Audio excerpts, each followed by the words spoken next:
Dear viewers, আমি এখন আছি থাইল্যান্ডের সেই বিখ্যাত পাতায়া স্যান্ড বিচে। আপনারা দেখছেন পাতায়া স্যান্ড বিচ। আমি আজই সেখানে নামলাম, এই ঘন্টা দুয়েক হলো। পাতায় নেমে একটা হোটেলে উঠেছি। হোটেলে উঠে ফ্রেশ ট্রেশ হয়ে কাপড় চোপড় চেঞ্জ করে ক্যামেরাটা নিয়ে বেরিয়ে পড়লাম, তারপরেই আপনাদের জন্য ভিডিও করা।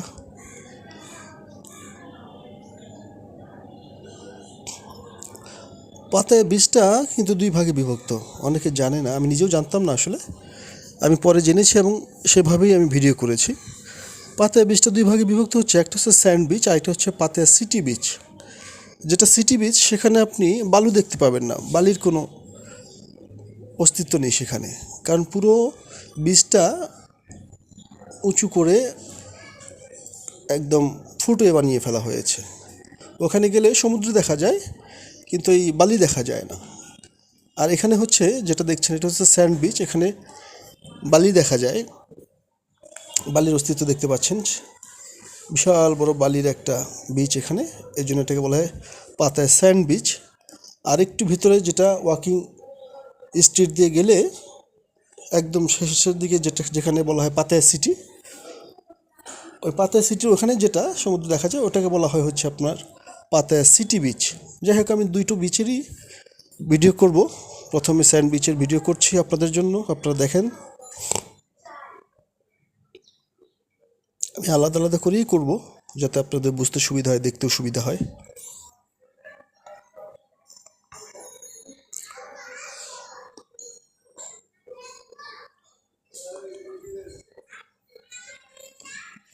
হাঁটতে হাঁটতে ভিডিও করছিলাম, তাই হয়তো ভিডিওটা একটু বেশি নড়াচড়া করছে,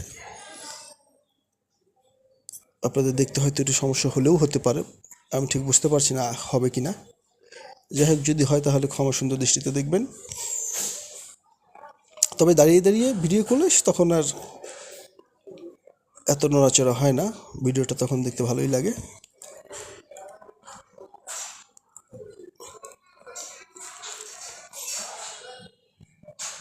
আপনারা দেখছেন একজন মানুষ একটা ছাতার নিচে দাঁড়িয়ে আছে। এখন প্রচণ্ড রোদ, এই সময়টাতে প্রচণ্ড রোদ। আমি যখন আসছি এখন বাজে হচ্ছে আপনার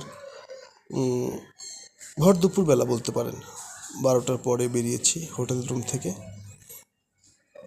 প্রচণ্ড রোদ, রোদের মধ্যেই বেরিয়েছি।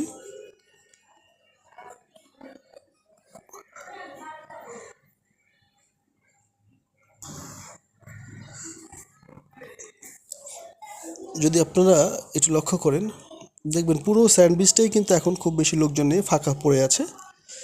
এই স্যান্ডবিচে সাধারণত লোকজন হয় আপনার বিকেলের পর থেকে, বিকেলের পরে লোকজন জমে এবং সন্ধ্যার পর আরও বেশি জমে যায় এই এলাকাটা।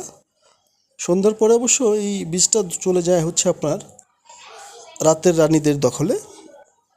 আমার বিষয়ে আপনারা আমার কথার মানে বুঝতে পেরেছেন।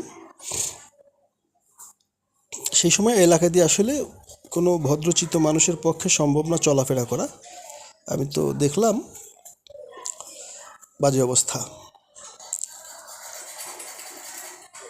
তবে আমি মনে করি কোনো হাজব্যান্ড ওয়াইফ তার বাচ্চা কাচ্চা নিয়ে এই পাতায়া সি বিচে না আসাই ভালো। এই থাইল্যান্ডে দেখার মতো এবং ঘোরার মতো অনেক জায়গা আছে, এই বিচে না আসাটাই ভালো। এই বিশেষ করে পাতায়া স্যান্ড বিচটা সন্ধ্যার পরে এত নোংরা অবস্থা হয়ে যায় যে আর খালি চোখে তাকানোর উপায় থাকে না। বিশেষ করে আমরা যারা মুসলিম, আমাদের যাদের একটা নির্দিষ্ট সীমারেখা আছে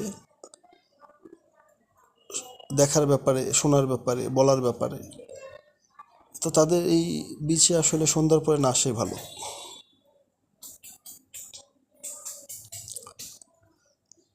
আপনারা দেখতে পাচ্ছেন আমি একই সাথে বিকেলের ভিডিওটাও করে নেব আপনাদের সুবিধার্থে। এখন দুপুরেরটা করছি, বিকেলেরটাও একই সাথে পেয়ে যাবেন। আপনারা বিচের অবস্থা দেখলেই বুঝতে পারবেন কোনটা সকাল দুপুরের এবং কোনটা বিকেলের। এই যে এখন যে দুপুরের আপনি দেখতে পাচ্ছেন খুব একটা লোকজন নেই, অল্প কিছু লোকজন বসে খাওয়া দাওয়া করছে, বিচের সাইডে বসে কেউ সানবাত করছে। এখানেই কিছু লোক দেখা যাচ্ছে, আর পুরো বিচ ফাঁকা। এখানেই সামান্য কিছু লোক দেখা যাচ্ছে, আর পুরো বিচটাই ফাঁকা পড়ে আছে। বিকেলের পর থেকে জমবে।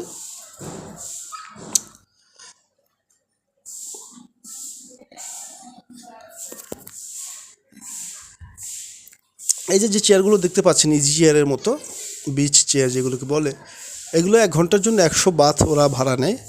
এখানে বসলে আপনাকে 100 বাথ গুনতে হবে।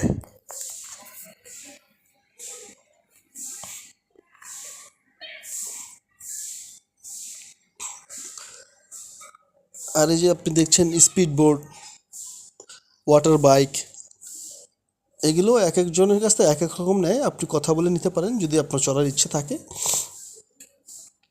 তবে কথা কনফার্ম করে নেবেন। এরা কিন্তু চিটার টাইপের, বলে একটা, টাকা নেওয়ার সময় আরেকটা বলে বসে থাকে। এমনটা আমি নিজেই দেখলাম। কারণ এখানে ম্যাক্সিমাম এই বিজনেসটা যারা করছে এরা কিন্তু অরিজিনাল থাই না। এরা হচ্ছে মিয়ানমারের কিছু লোক আছে, কিছু আছে আপনার এই অরিজিন ইন্ডিয়ান। তবে এরা কয়েক পুরুষ যাবতী থাইল্যান্ডে অবস্থান করে। এদেরকে আসলে ইন্ডিয়ান বলা যাবে না, ইন্ডিয়ান বললে ভুল হবে, কারণ এরা তো ইন্ডিয়ান সংস্কৃতির সাথে মেলামেশা করেনি, যার কারণে এদেরকে ইন্ডিয়ান না বলাই ভালো। এরাই মূলত এই এলাকায় চিটারি বাটপারি করে বেড়ায়। এদের কাছ থেকে সাবধানে থাকা উচিত।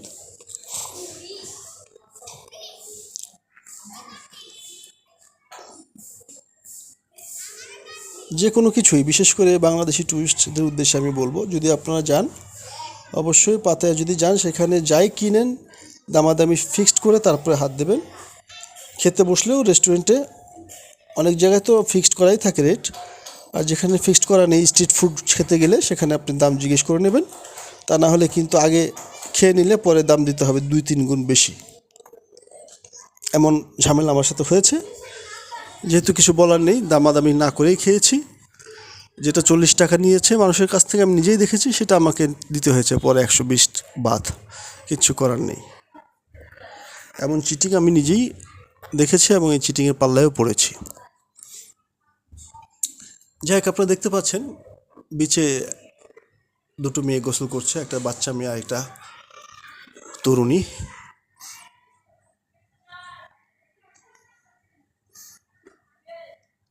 একটা ছেলে, থাইল্যান্ডের একটা বাচ্চা ছেলে ঘুড়ি উড়াচ্ছে। ছোট্ট একটা ঝাড়ুর কাঠির মতো কাঠিতে সুতো নিয়ে সেটার মধ্যে ছোট্ট একটা ঘুড়ি উড়াচ্ছে। লেজটা আমার মতো 5টা মানুষের সমান এক করলে যত লম্বা হবে ততটাই হবে লম্বায় লেজ। যদি ওই আকাশে ঘুড়িটা খুব একটা ভালো দেখা যাচ্ছে না, প্লাস্টিকের ঘুড়ি, সাদা প্লাস্টিকের ঘুড়ি তো বোঝা যাচ্ছে না। ভিডিওতে দেখতে পাবেন কিনা জানি না, তবে আমি খালি চোখে দেখতে পাচ্ছি।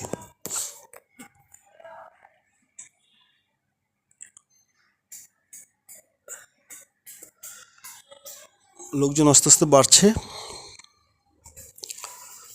দেখতে থাকুন, আমি আপনাদেরকে দেখাচ্ছি। এই পর্ব পুরোটাই থাকবে স্যান্ডউইচ নিয়ে, পাতায়া স্যান্ডউইচ। এর পরের পর্ব আপনাদেরকে দেখাবো সেটা হবে পাতায়া সিটি বিচ, সেটা পরের পর্বে দেখতে পাবেন। আর পুরো পাতায়া স্যান্ড বিচ এবং সিটি বিচ দুটোরই একটা নাইট ভিউ দেখাবো আপনাদেরকে, সেটাও পাবেন 3য় পর্বে।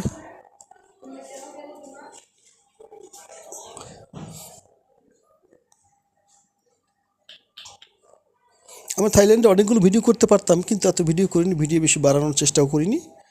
নিজে নিজে দেখেছি, যতটুকু আমার কাছে মনে হয়েছে যে আমার দর্শকদেরকে এগুলো দেখানো দরকার, ততটুকুনি করেছি।